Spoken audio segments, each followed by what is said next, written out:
Este video es patrocinado por Marketing en Arquitectura, agencia de publicidad especializada en apoyar arquitectos, constructores y marcas del ámbito de la arquitectura.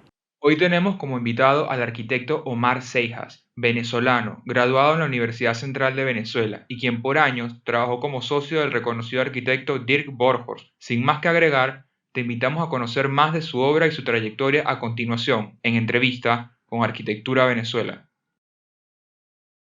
¿Cómo te diste cuenta que querías estudiar arquitectura? Yo creo que básicamente desde mi infancia yo vivía en una casa diseñada por un arquitecto notable para aquel entonces, que era el arquitecto Miguel Salvador, que en esos momentos había realizado, por ejemplo, la iglesia de la Guadalupe en Las Mercedes y unas intervenciones también en Los Caracas, ambas arquitecturas muy distintas, y mi casa en particular no correspondía al sector, en el sentido que la mayor parte del sector de Las Mercedes estaba constituido por casas estilo vasco, muy de tendencias españolas, etc. Y creo que eso, en una casa que estaba realizada con vidrios de piso a techo, cuando no era lo común, ventanas de aluminio, una gran puerta de aluminio en el acceso de la casa, dos patios, uno de la zona principal frente al comedor con verde interno, sin ser el patio colonial, sino un patio quizás en ese momento moderno, y otro patio que alimentaba la iluminación con el área de servicio, lavandero, cocina, etc. Entonces siento que mi casa fue un poco el origen de mi interés por la arquitectura. Obviamente también ocurre que nosotros somos 7 hermanos y la casa obligatoriamente necesitaba crecer para albergar a los diferentes hermanos que iban llegando. Y la casa fue creciendo y obviamente veíamos mucho en la casa obreros, maestros de obra, etcétera, etcétera, y eso a mí también me fue entusiasmando porque yo intervenía desde muy pequeño en decidir cómo iba a hacer las siguientes habitaciones. Por otro lado, mi papá tenía una gran ferretería en Prados del Este, en plena formación de Prados del Este en los años entre los 58 y 70, 80, donde Prados del Este se estaba construyendo y nosotros, hermanos, íbamos a ayudarlo y veíamos cómo lo que mi papá suministraba eran insumos potenciales para la construcción y yo no entendía que era también para la arquitectura. Bloques, arena lavada, cemento, pintura, etc. Y eso creo que también influye un poco en lo que yo pensaba de lo que a mí me estaba como entusiasmando de la arquitectura, y en ese momento yo creo que más bien era la construcción. Por otro lado, otro ingrediente importante era tener familiares arquitectos. Si ustedes deben conocer al arquitecto Manuel Delgado, que dio muchos años clase en la Facultad de Arquitectura, él es primo hermano mío, y Manolo en su casa, por ejemplo, tenía su estudio, y recuerdo mucho al arquitecto Ramón Paulini. Ellos revelaban fotografías juntos allí en la casa, además las mesas de dibujo, el borrador eléctrico, los planos, etc. Yo creo que esa influencia tan directa de Manuel Delgado, o Manolo como nosotros le decimos, fue también fundamental. Por otro lado, otro familiar era Horacio López, del grupo Arquitectura 4, que trabaja con Fernando González, que hicieron muchas obras en Caracas, y esos ingredientes fueron sumando unas alternativas para que yo tuviera claro qué es lo que quería estudiar. Mi mamá más tarde, con las dudas, me llevó a esos psicólogos vocacionales, en lo cual el psicólogo le indicaba que mis exámenes resultaban que yo tenía una gran comprensión espacial y que con eso quizás la más acertada decisión era la de que yo estudiara arquitectura. Y por último, cuando comienza después del bachillerato, yo había que hacer la planilla famosa del OPSU, que era esa oficina para elegir la carrera. A mí me decían, no coloques las 3 alternativas que quieres estudiar la misma porque te va a rebotar la planilla, y yo no hice caso y puse en las 3 opciones, puse arquitectura, arquitectura, arquitectura. A los pocos meses salió que me aprobaron entrar en la Facultad de Arquitectura y Urbanismo de la Universidad Central de Venezuela, con lo cual ahí comenzó esta gran aventura del diseño, la arquitectura, el gremio y el oficio. ¿Cuál fue tu primera obra como arquitecto? Bueno, mi primera obra como ya arquitecto graduado fue la Casa Hatch, la cual fue la última casa construida en la urbanización Campo Alegre, una urbanización patrimonial que por consiguiente, y nos damos cuenta, no fue defendida por los arquitectos o los urbanistas para que prevaleciera dicha urbanización. La Casa Hatch fue la última vivienda unifamiliar construida en Campo Alegre. Y esta casa obviamente marcó para mí una certificación de lo que yo pensaba que la Facultad de Arquitectura y Urbanismo de la Universidad Central de Venezuela me había dado los conocimientos suficientes para yo poder acometer una obra de esta envergadura en un terreno de casi 2.500 metros para una casa de 1.200 metros cuadrados de construcción, con piscina, un canal en el exterior, un gran jardín, espacios en la planta baja de esparcimiento, vistas al campo de golf de Country Club, y era entonces obviamente una gran oportunidad. El ingrediente adicional de esta casa que quizás presionó un poco la atención de la obra fue que el señor Hatch, Don Hatch, es hijo del gran arquitecto norteamericano Donald Hatch, que hizo la Embajada de los Estados Unidos en Venezuela, en la Floresta, el CADA de las Mercedes, casas muy importantes en algunos lugares de Caracas y algunos hoteles en el interior. Y yo estaba entonces trabajando para un cliente culto, educado y exigente, lo cual le agregaba a este tema un gran compromiso. Para este caso colaboró conmigo el arquitecto Randolph Corredor, el cual había estudiado conmigo en la Facultad de Arquitectura, y fue interesante ese tema de comenzar a trabajar en el equipo. Don Hatch poseía en ese momento la Galería Hatch en la avenida principal de cerca de Campo Alegre, y esa Galería Hatch vendía muebles Bertolla, Mies van der Rohe, Le Corbusier, objetos de decoración, y ya yo me daba cuenta que el camino de esta casa tenía que ser un camino sofisticado.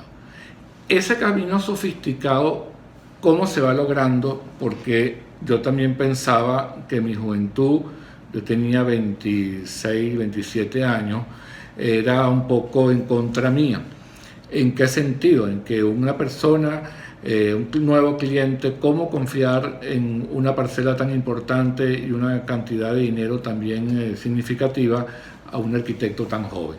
Es por eso que inmediatamente se me ocurrió acompañarme para el proyecto en las disciplinas de ingenieros de renombre.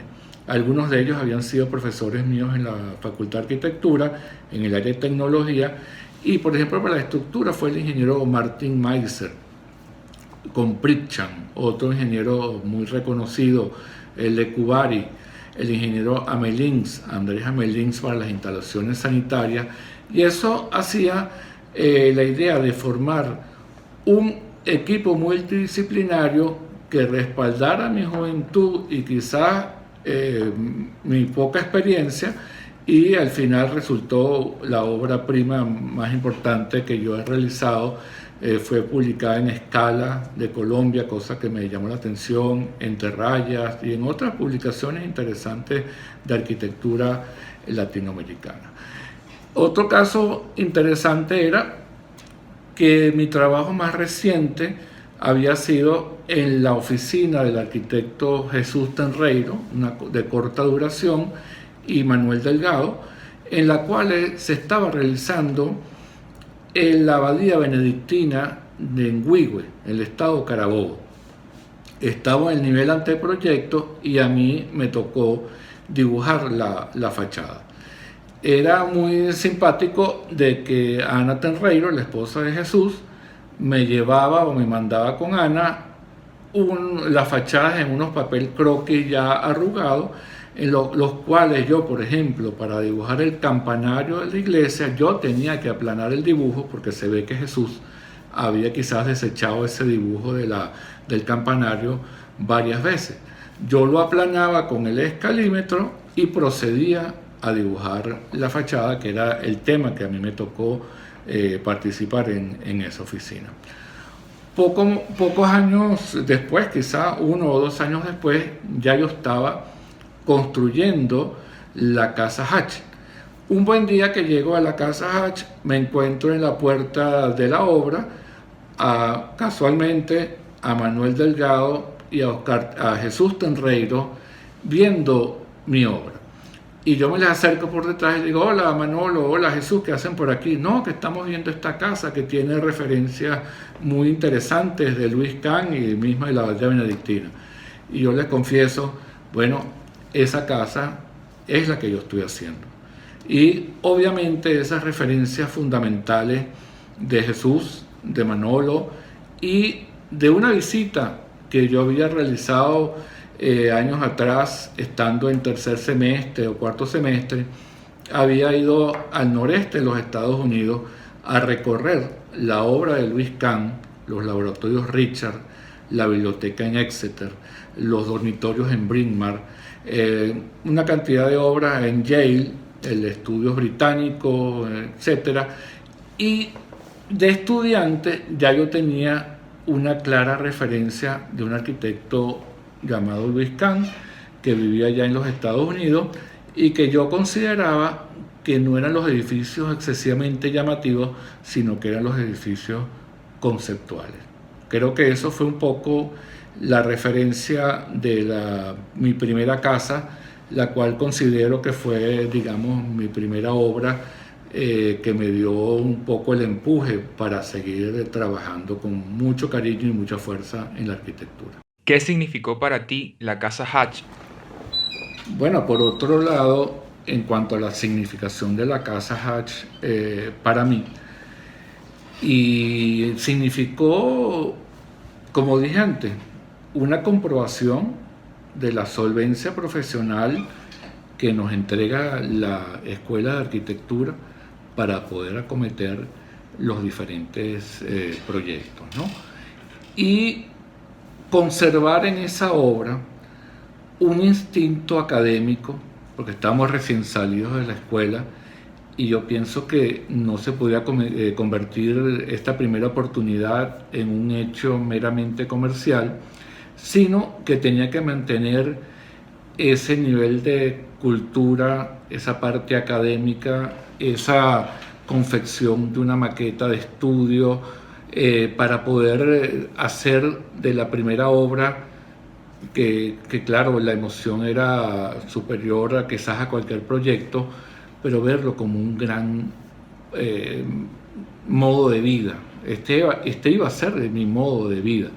Y creo que lo que destacó de la casa Hatch fue siempre esa dedicación constante a la supervisión, a los detalles, a la postura del ladrillo, al concreto martillado, a obtener también unos constructores de primera. Recuerdo Paolo Amodio y Giuseppe Di Cesare, que eran dos constructores italianos que después nos acompañaron en varias de las obras con Dirk Bonhoeffer y la Asociación Cultural Humboldt, por ejemplo. Y tener este personal tan calificado logró que la casa Hatch tuviera todo su esplendor. Como mencionaba, es una casa en un terreno muy grande, una casa con un gran programa.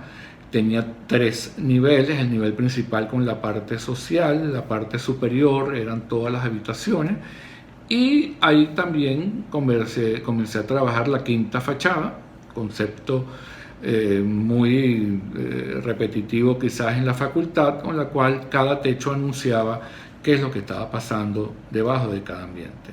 En el sótano era la parte de estacionamiento, una especie de bar que el señor quería abajo, con una sala de juego y un área de esparcimiento, y esa era la parte introvertida de la casa.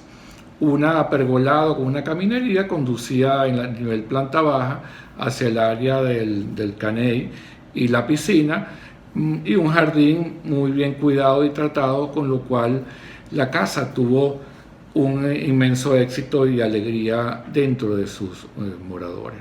Hace año y medio me escribe el hijo de Don Hatch para avisarme que su papá había fallecido en los Estados Unidos, y que Jonathan, que se llama el hijo de Don Hatch, me recordaba cuando yo estaba sentado al lado de su papá conversando de los materiales, del concreto martillado, del color de las ventanas, y a veces eran unas discusiones amables, otras veces un poquito más intensas, pero que él recuerda con mucho cariño esa experiencia de que conoció al arquitecto que estaba haciendo su casa.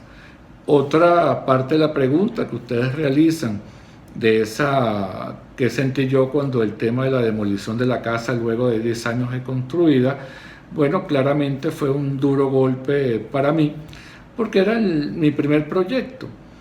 Y bueno, fíjense que de tanta mortificación quizás en ese momento, años después, todavía la gente recuerda esa casa con mucho cariño, y siempre tuve muy buenas fotografías y quedó plasmada en algunas revistas, lo cual ayudó a que no fuera tan duro el sentimiento.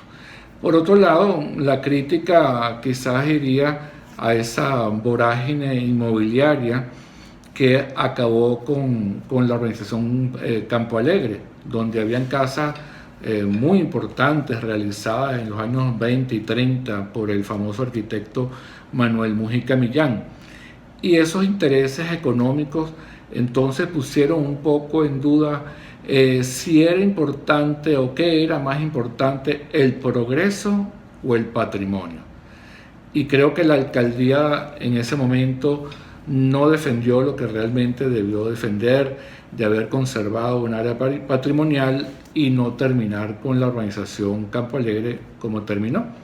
Y bueno, no es de jactarse, pero la última casa que se hizo en Campo Alegre fue la mía, y bueno, desgraciadamente desapareció, pero creo que el ejercicio arquitectónico se mantuvo tras de mí toda la vida, y creo que ya no siento ningún remordimiento o algún tipo de nostalgia extrema sobre la casa Hatch, que fue la que quizás me catapultó un poco a mis siguientes trabajos. De todas las obras que has diseñado, ¿cuál es tu favorita? Mi obra favorita, obviamente, que es muy difícil determinarla. Yo en esta respuesta que les daría, que había una obra sentimental que sería esa casa Hatch, que ya he explicado, obviamente, porque fue mi primera intervención seria en el mundo de la arquitectura.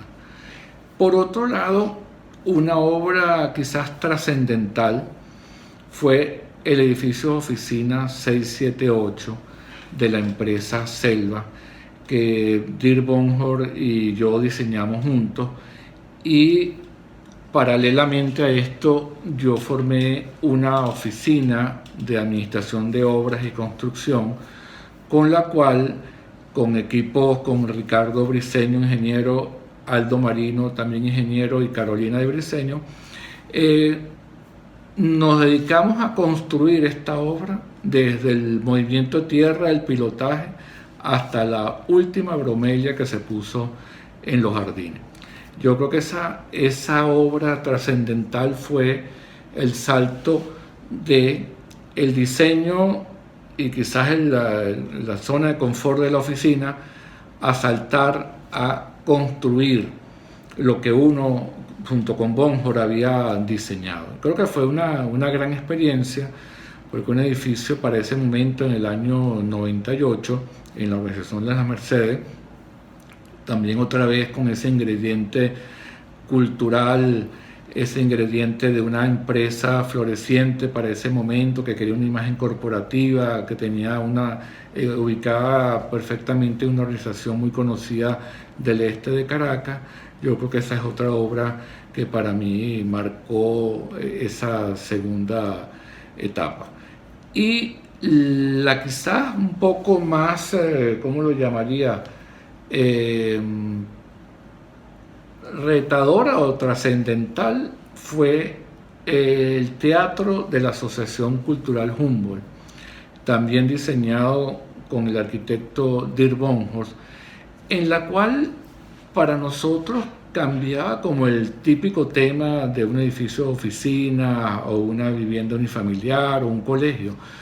No, esto era un reto enorme, diseñar un teatro donde nuestro vocabulario ahora se iba al tema de el telón de fondo, la acústica, la humedad relativa, que el aire acondicionado tenía que funcionar adecuadamente para que los instrumentos musicales de cuerda no sufrieran, el gran espacio sin columna, el tratamiento acústico, la insonorización. O sea, yo creo que esa obra, que luego de 30 años de construida, se mantiene hoy en perfecto estado de conservación en la Asociación Cultural Humboldt, es un poco quizás lo contrario a lo que me ocurrió en la primera obra que mencioné, que fue la Casa Hatch. Entonces ahí un poco para redondear la idea, estas son las tres obras que para mí significaron o han significado mucho en mi profesión como arquitecto. ¿Cuál es la obra que menos te ha gustado? Sí, la pregunta de la obra que menos me ha gustado, yo todavía no tengo la respuesta. Porque creo que todas me han encantado, porque quizás si no, no las hubiese realizado. A veces pienso que lo que no me ha gustado es que en estos últimos años de la situación económica del país tengamos que haber dejado muchos de nuestros croquis y nuestras ideas y nuestros renders guardados esperando que la situación cambie. Quizás es un poco esas obras que no se han podido realizar las que pueden ser las que menos me hayan gustado, porque no las he visto realizadas. Pero tengamos fe que esta situación pronto puede cambiar y todo irá fluyendo. Un arquitecto venezolano que admires. El tema del arquitecto venezolano más admirado, yo tomaría en cuenta quizás un poco al arquitecto Jesús Tenreiro. ¿Y por qué? El arquitecto Jesús Tenreiro siempre fue un soñador, un personaje que quizás realizó muy pocas obras, pero las pocas obras que realizó lo hizo con una gran conciencia de la arquitectura como hecho cultural. Eso para mí siempre ha significado mucho, porque he querido alejarme o poner distancia con la arquitectura meramente comercial, y veo que estos arquitectos, a lo mejor, que tocan la genialidad de alguna forma, los puedo comparar con su máxima referencia que él siempre reconoció, que fue sus influencias del arquitecto lituano Louis Kahn. Cuando Louis Kahn parafraseaba la significación del ladrillo y qué quería hacer el ladrillo, por ejemplo, etcétera, o la utilización de los círculos en las fachadas de la arquitectura de Jesús Tenreiro, igualmente de Kahn. Pero quizás ustedes estaban pensando que mi arquitecto más admirado venezolano era Dirk Bonhorst, pero Dirk Bonhorst es el arquitecto más admirado quizás como ciudadano del mundo, porque Dirk Bonhorst nace concebido en Maracaibo y nacido en Lübeck, Alemania. Y estas dos personalidades, tanto Tenreiro como Bonhorst, se unen en un pensamiento otra vez relacionado con Luis Kahn. Bonhoeffer en todos sus libros hace referencia siempre a Luis Kahn y más a sus pensamientos que a su obra. Y eso creo que une un poco el panorama completo de los dos maestros que pude yo haber trabajado, que fueron tanto Jesús Tenreiro como Dirk Bonhoeffer, y un poco la admiración que yo siempre he tenido hacia el pensamiento y obra del arquitecto Luis Kahn. Una obra de arquitectura nacional que consideres una referencia. La Abadía Benedictina de Huihue, obra del arquitecto Jesús Tenreiro, indiscutiblemente fue o ha sido mi obra favorita de la arquitectura venezolana.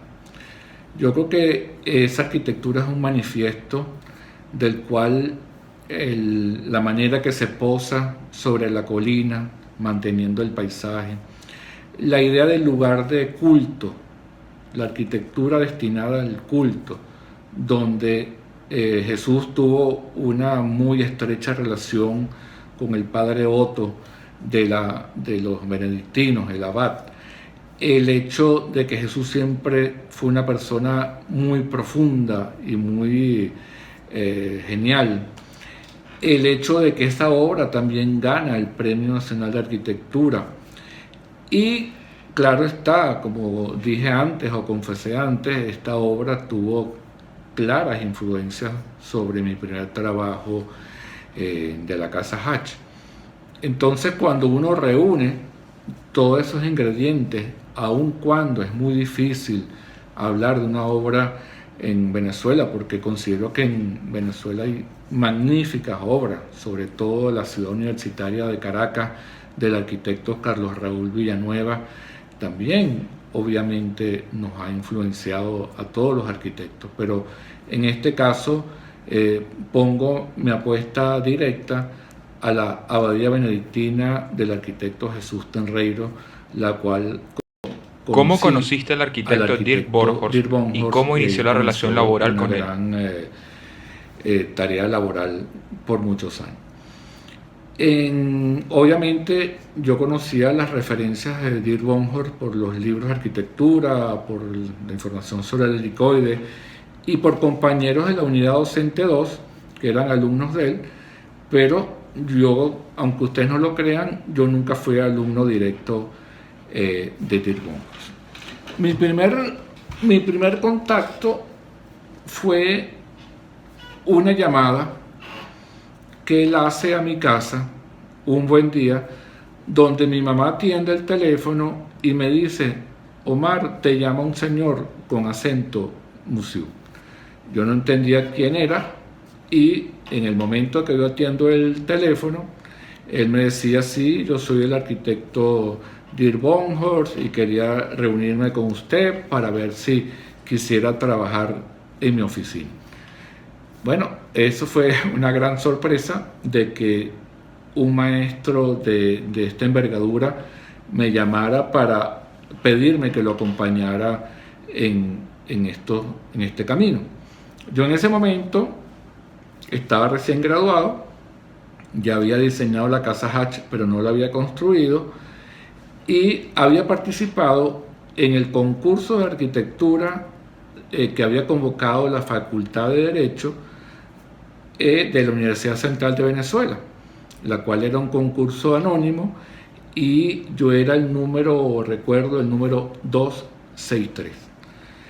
Yo hablo le digo al profesor Bonhoeffer y también recalco, yo jamás le dije por su nombre. Para mí siempre fue profesor. Y Dirk o profesor Bonhoeffer jamás salió de mis labios, porque creo que había un respeto mutuo en el sentido de la diferencia de edad, como me han preguntado, y bueno, eso también era la parte interesante de esto, ¿no? Cuando yo hablo con Roberto Meneiro, el cual considero que fue muy generoso para ese momento, y le expliqué lo que me estaba pasando él me dijo: Omar, es que no lo pienses dos veces. Dirk Bonhoeffer es uno de los grandes maestros de la arquitectura venezolana y me dio el permiso para poder dejar la oficina y reunirme. La llamada a mi casa fue el viernes. Ya el lunes a las 9 de la mañana ya yo estaba en la Quinta Hato Hamburgo, que era su casa estudio, en la zona de Charayavito, en Baruta, y ahí toqué la puerta y me atendió un señor con una sonrisa muy amable, en un ambiente quizás muy extranjero. El idioma alemán era muy fundamental en la casa. Y cuando llegamos a la parte, cruzamos el comedor, la sala, y cuando llegamos al estudio, lo primero que él me muestra que tenía eran los apuntes de todos los concursantes. Esos apuntes que uno muchas veces como jurado lleva anotando de que el proyecto que él está observando se adapta a la arquitectura de la ciudad universitaria, o que la orientación de la torre norte-sur es correcta, o que el programa está bien resuelto, o que el impacto arquitectónico. Eso es lo primero que él me enseña, y es por eso que él, de alguna forma, que todavía para mí es un misterio, logra conseguir mi teléfono y me llama. Eso, por todos lados que se mire, fue una gran suerte para mi persona. Después de eso, como a las 10:30 de la mañana, salimos directamente a una obra que estaba en curso, que era la Quinta Heckmeck en La Lagunita, una casa de ese camino orgánico que lo conocemos de Dirk Bonhoeffer, esa arquitectura transpersonal. Y bueno, íbamos hablando en mi carro, yo manejando, con una gran naturalidad, él contándome a dónde íbamos, qué íbamos a hacer, cómo podíamos integrarnos en la oficina, y esa naturalidad que jamás se perdió. Cuando llegamos a la casa, vimos los materiales, me presentó al constructor de toda la vida, Nicola Schiavone, el cual era absolutamente refinado con los detalles en el ladrillo, los pisos de terracota, los grandes techos, etc. Y lo más interesante de esto que les estoy contando es que fue la primera obra que fuimos juntos. Y la segunda parte de este capítulo consiste en que en el 2015 me llama un comprador de esa casa o esa Quinta Heckmeck y me dice que quería remodelarla, pero había visto que el arquitecto Dirk Bonhoeffer ya estaba retirado y quizás un poco mayor. Bueno, yo le dije que con mucho gusto, pero primero fue yo consultarle a Dirk. Fui hasta su casa a consultarle si le parecía bien que yo tomara ese encargo. Él me dijo que con mucho gusto. Y bueno, lo que hice fue hacer el diseño sobre la obra que él había hecho y se la llevaba constantemente al profesor Bonhoeffer, o a Dirk, que ya le podía decir Dirk, para que él viera lo que yo había hecho. Y él me decía: parece que hubiese nacido de la propia casa, porque la casa la tuve que ampliar, generé una piscina, un áreas exteriores, tumbé todo el plafón del techo para ver los grandes techos que tenía la casa, y él está muy satisfecho. Al terminar la casa, le dije al propietario: voy a traer al arquitecto Dirk Bonhoeffer para que vea los resultados. Bueno, Dirk, ya con avanzada edad, lo llevé a la casa en la misma la naturalidad que habíamos conversado hace 30 años atrás, claro, una naturalidad más lenta, y sin embargo disfrutamos mucho esa salida. Llegamos a la obra, le ayudamos a subir las escaleras y poco a poco fue viendo los resultados de la intervención que se había hecho. Yo creo que esto, como siempre, hay cosas que cierran los ciclos. Esa fue la última vez que yo fui a ver una casa con el arquitecto Dirk Bonhoeffer, y eso creo que fue una cosa muy significativa cuando todo tiene un inicio y un fin. ¿Cuál crees ¿Qué fue la mejor enseñanza que te dejó el arquitecto Dirk Borghorst? Bueno, mi mayor aprendizaje con la experiencia de haber trabajado con Dirk Borghorst fue, primero que todo, la ética. La ética por encima de todo. Yo considero que Borghorst, las virtudes familiares, personales y profesionales eran maravillosas.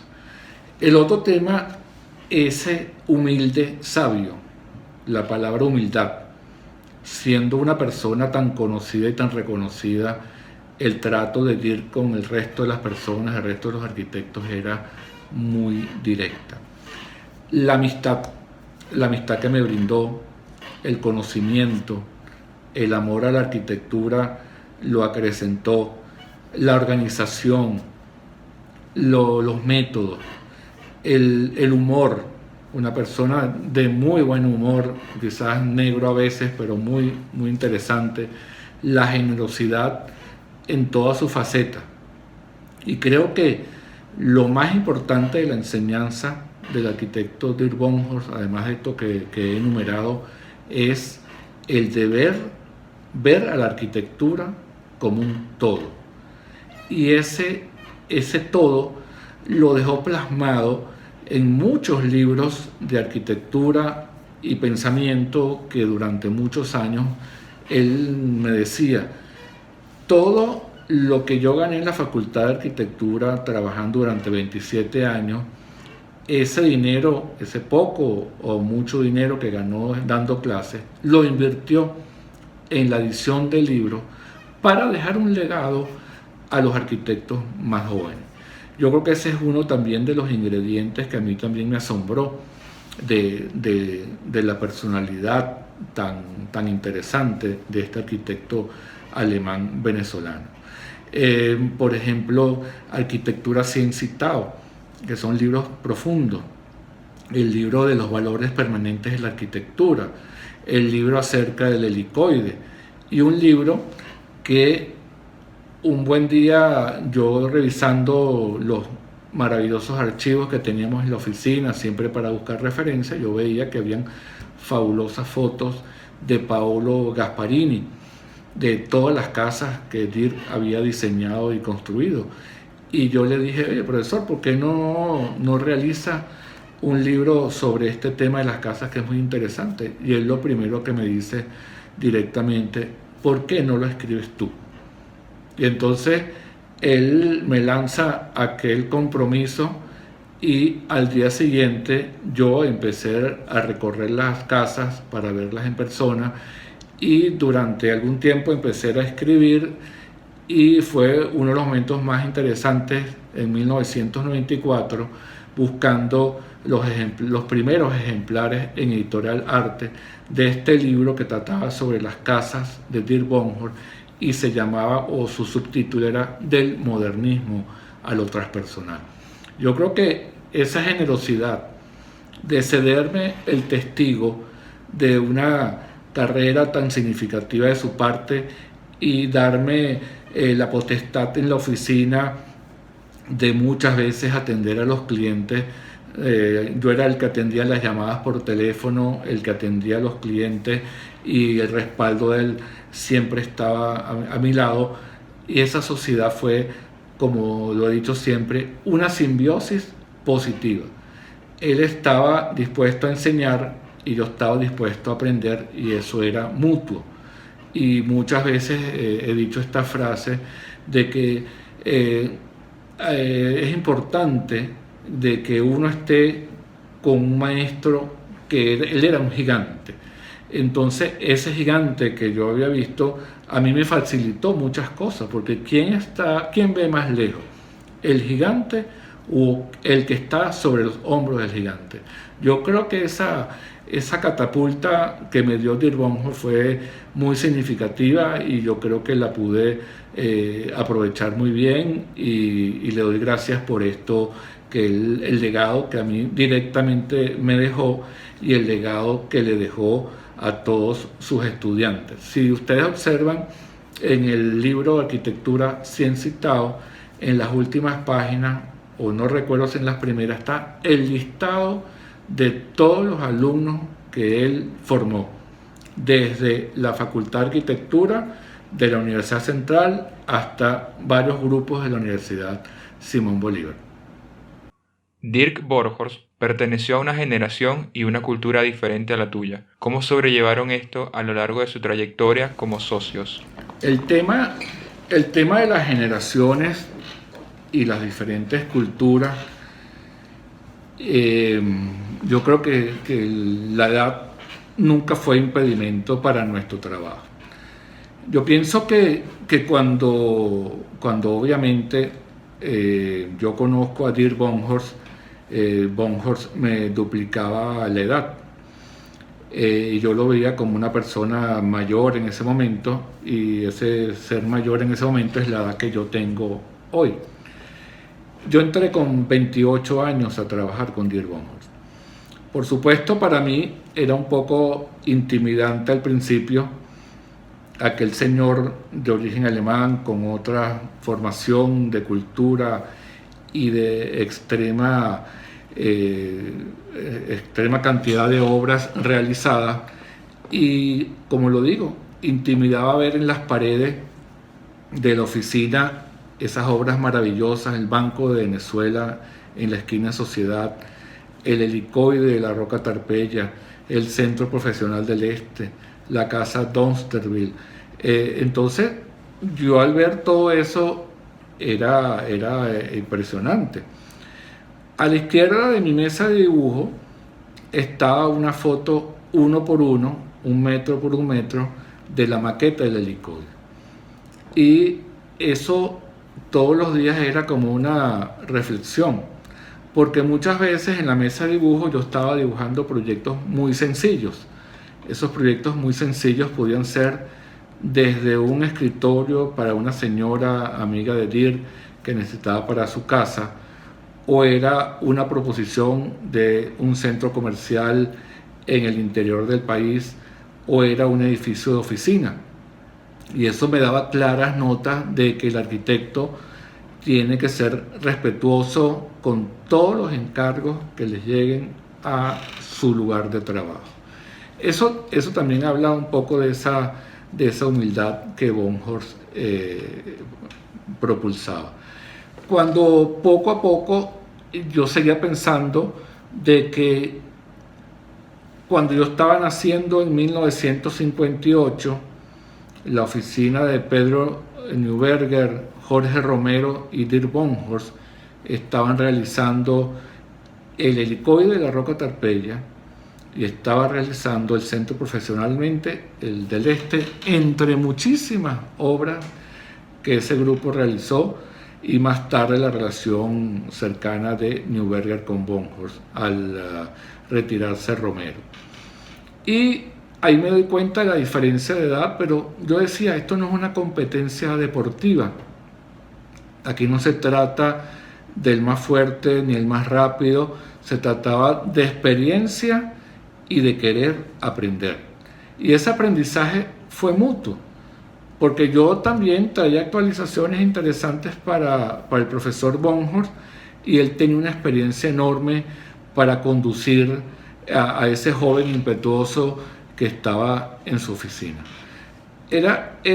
Hace poco se hizo un foro en Capuy, en la tienda Capuy, que se denominó 2 sinfonías, 2 culturas, 2 arquitectos. Ahí mismo yo confesaba ante el público esa situación de que esa relación de esas 2 culturas, por ejemplo, o esos 2 arquitectos, se unían bajo una frase muy sencilla: arquitectura es la unión inteligente entre el espíritu y la materia.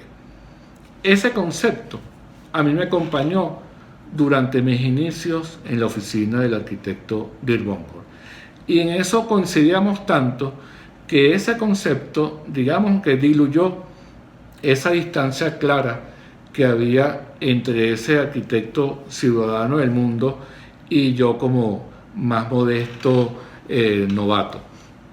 Y poco a poco yo fui alcanzando iba perdiendo un poco el miedo a ese momento de mi vida tan importante en que, por ejemplo, escuchaba el idioma alemán como una canción o una música que yo no entendía. Y me fui habituando, porque ese paso era interesante. Lo de la edad jamás creo que significó absolutamente nada, pero creo que lo que significó mucho fue podernos concentrar, hacer proyectos a dos manos y poder respetarnos cada una de las ideas que iban fluyendo en ese devenir arquitectónico.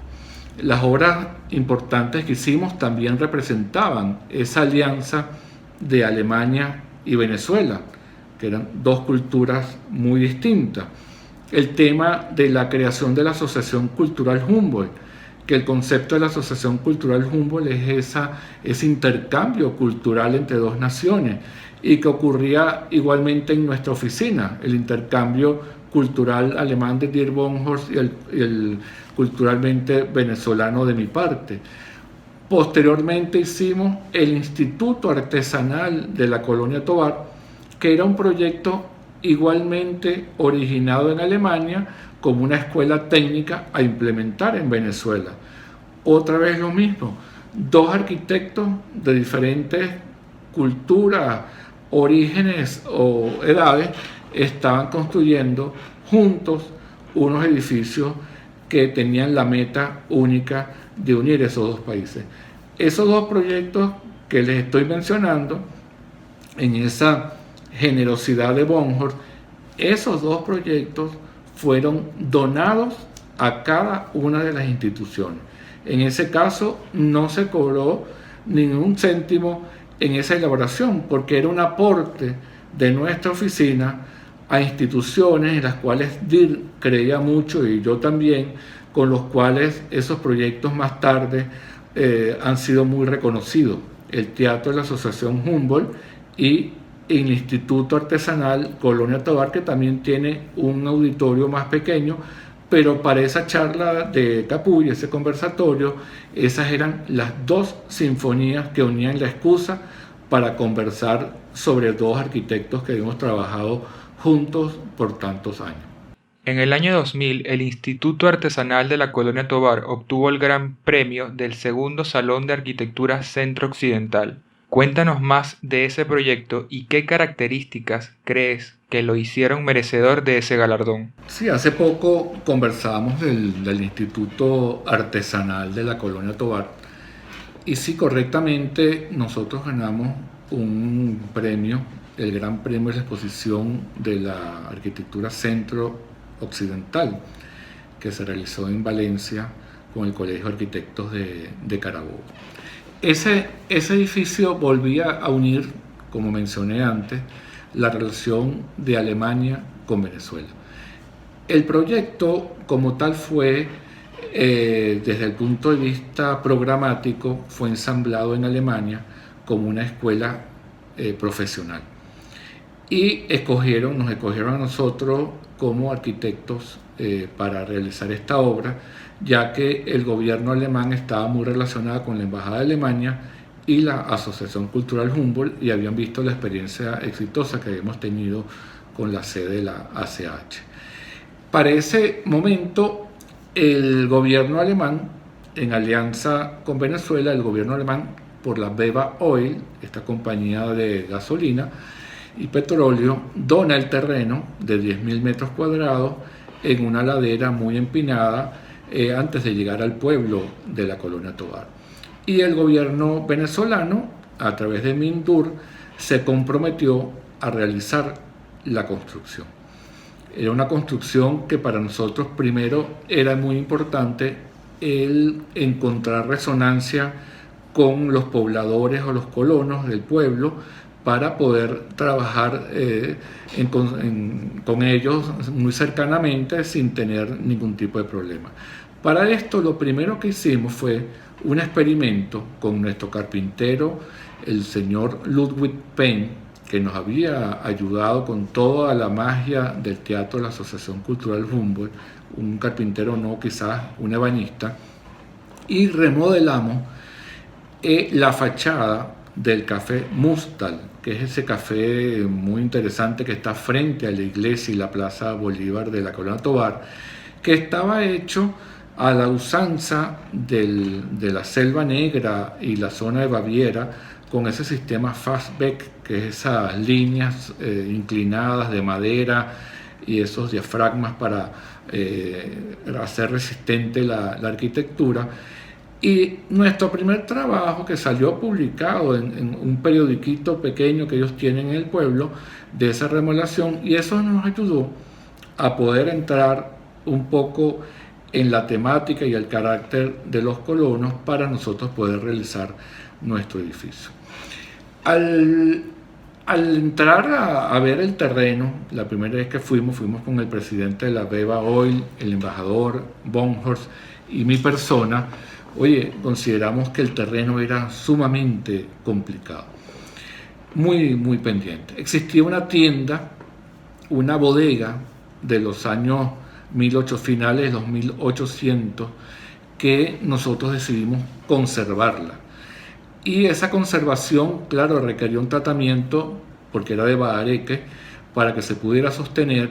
Y en el proyecto lo que hicimos fue arrancar de esa tienda como la parte ortogonal, y los siguientes edificios se iban desplazando con diferentes ritmos hasta llegar al auditorio, que tomaba una curva de la topografía, y los dormitorios de los estudiantes, que también hacían su parte en adaptarse a la topografía.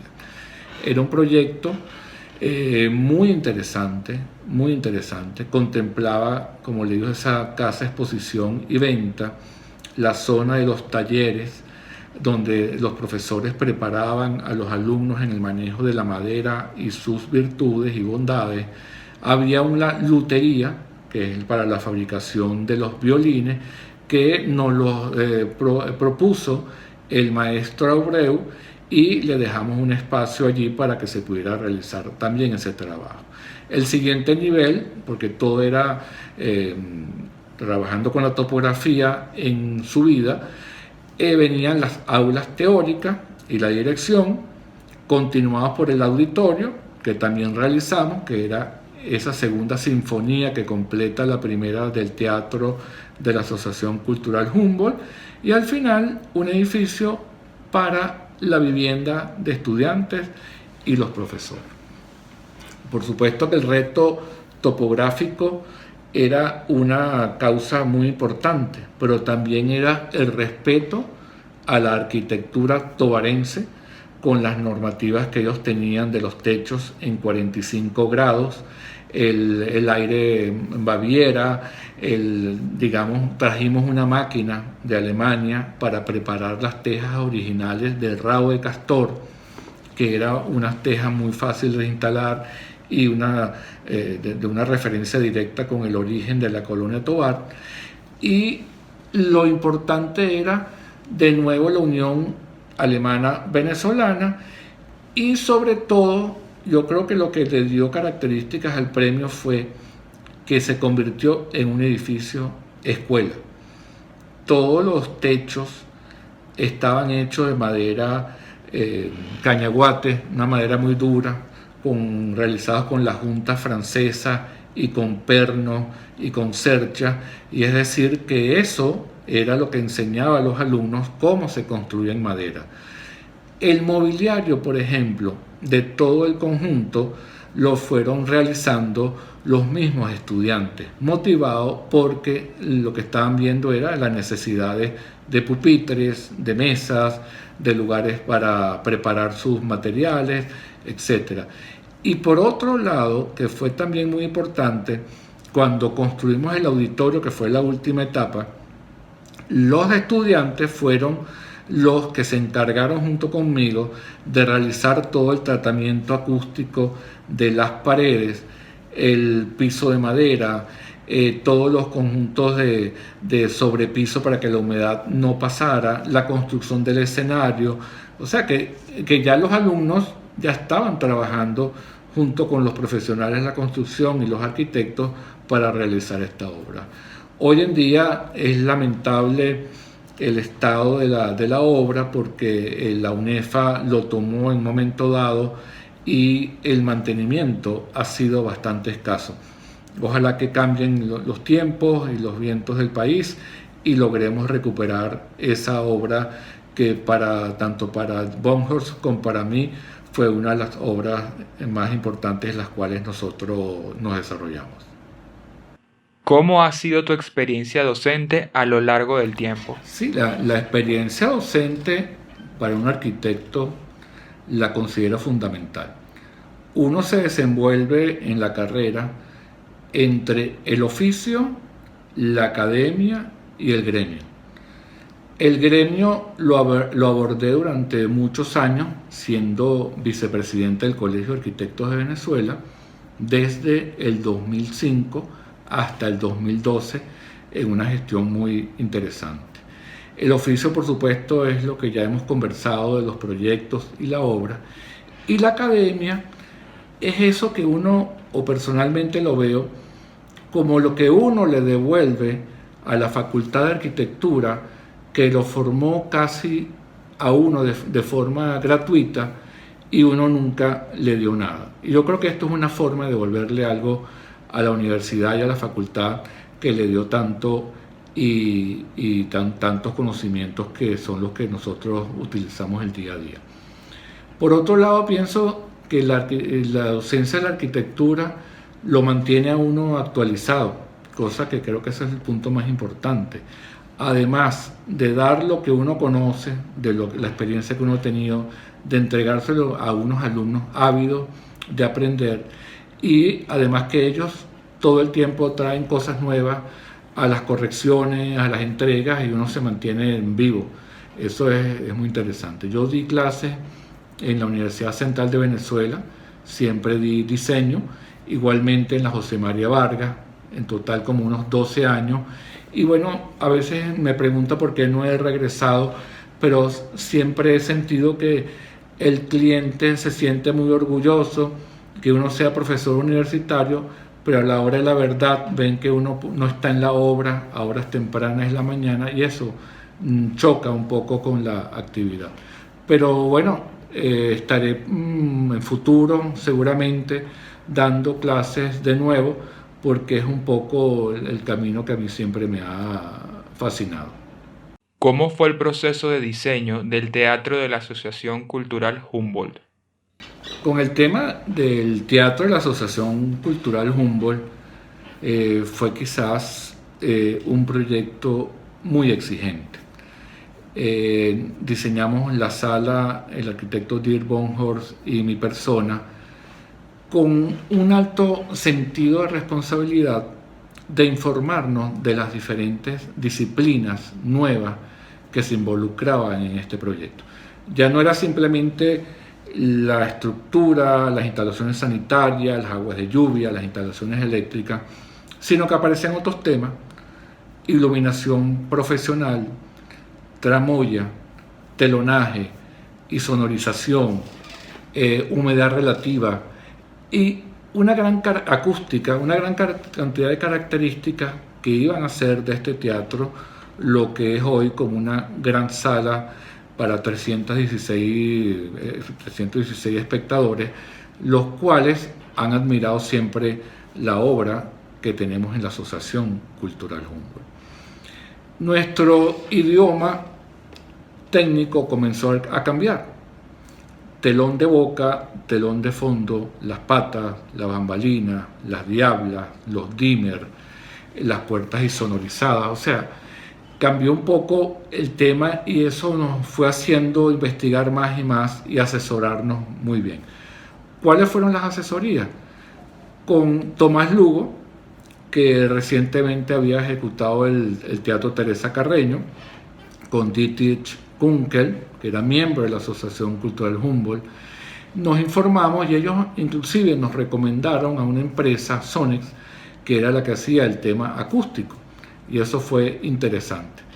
Y las premisas generales, más románticas o poéticas, comenzaban con una frase o una oración que Dirk Bonhorst mencionaba, que era que él quería que la persona que entrara en el recinto de madera sintiera como si estuviese entrando al interior de un violín.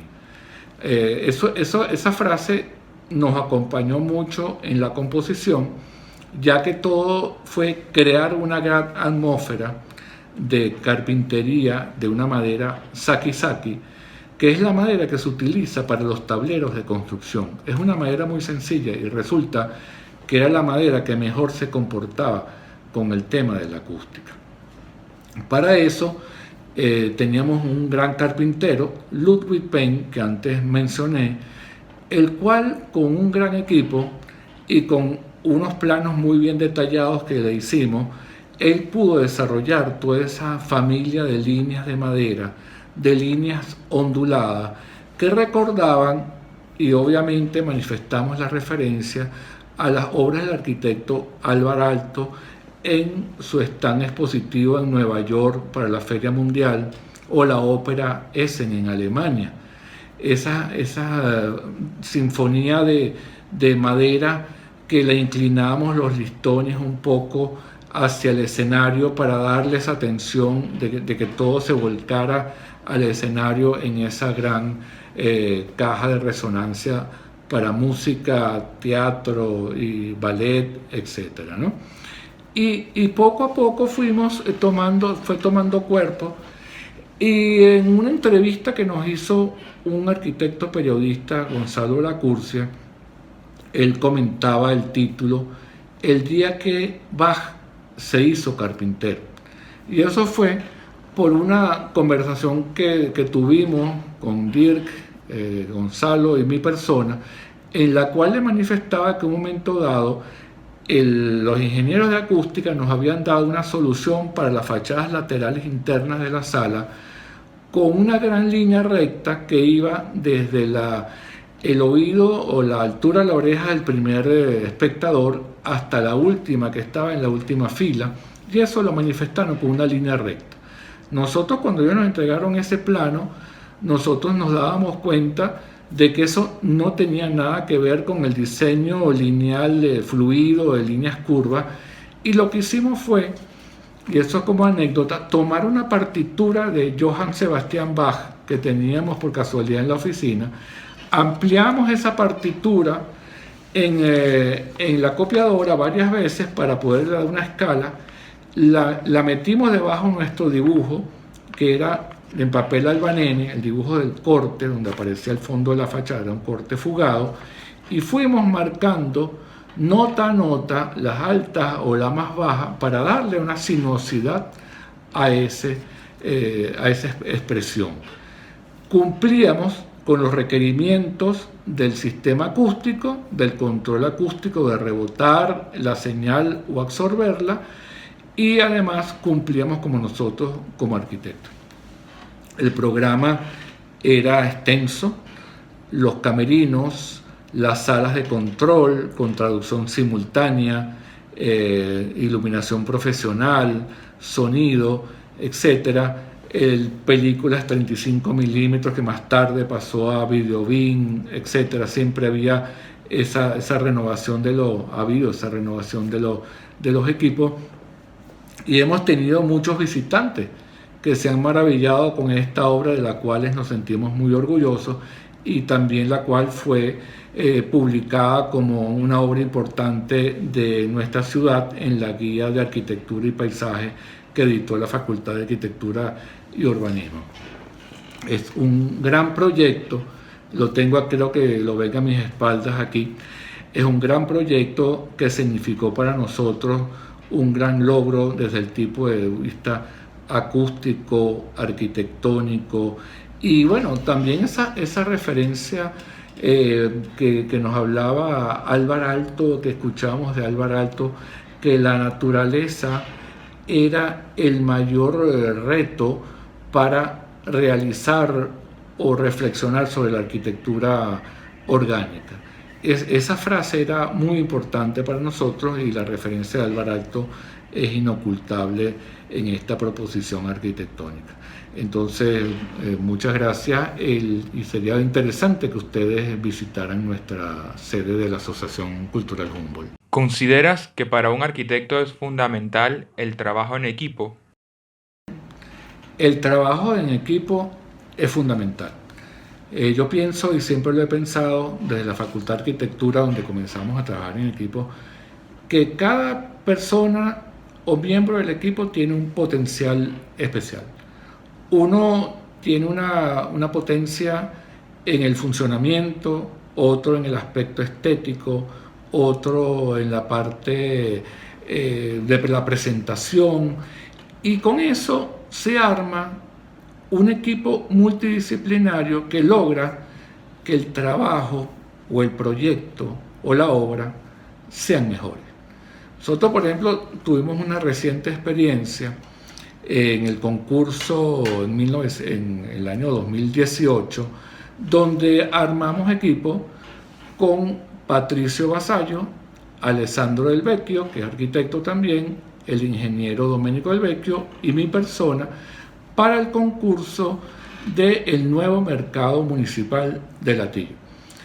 Nosotros no ganamos el concurso, pero ganamos una mención muy significativa para nosotros, y lo que logró que ganáramos el concurso fue este equipo, que cada uno manejaba un área distinta, y al final en las reuniones que tuvimos logramos ir acercando a una solución con la cual quedamos muy contentos, y la alcaldía del municipio de Latillo nos otorgó la mención honorífica, que en realidad era como el segundo lugar del concurso.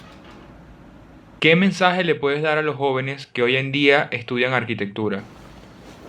Sí, si yo dejase como un mensaje final para esta interesante entrevista, sobre todo para los jóvenes que están estudiando arquitectura, y que bueno, realmente sí es un momento difícil para la profesión en nuestro país, pero al igual que en épocas pasadas existió un renacimiento y se hicieron cosas nuevas, y la misma Bauhaus después de la Segunda Guerra Mundial logró grandes cambios en el diseño, la artesanía y la arquitectura. Bueno, es tener fe que Dios quiera próximamente tendremos cambios en nuestro país y en el mundo, en los cuales podamos ejercer nuestra excelente carrera estética, artística y técnica con la cual en la cual nosotros nos desenvolvemos.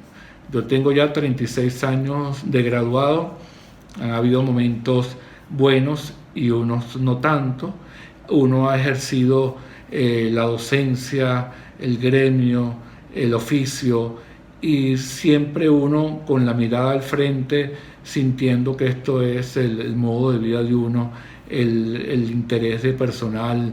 Uno cuando viaja o cuando ve proyectos, uno tiene el ojo ya inteligentemente diseñado para observar. Entonces, ¿para qué sirve este momento? Para prepararnos desde el punto de vista de las nuevas tecnologías de expresión, los nuevos programas de dibujo, leer los antecedentes de los arquitectos venezolanos, leer los antecedentes de los arquitectos referenciales internacionales, y prepararnos para los grandes momentos de la arquitectura que vienen en el futuro. Entonces, bueno, un poco ese es el mensaje final que quería dejarle, y muchas gracias por haber escuchado esta entrevista.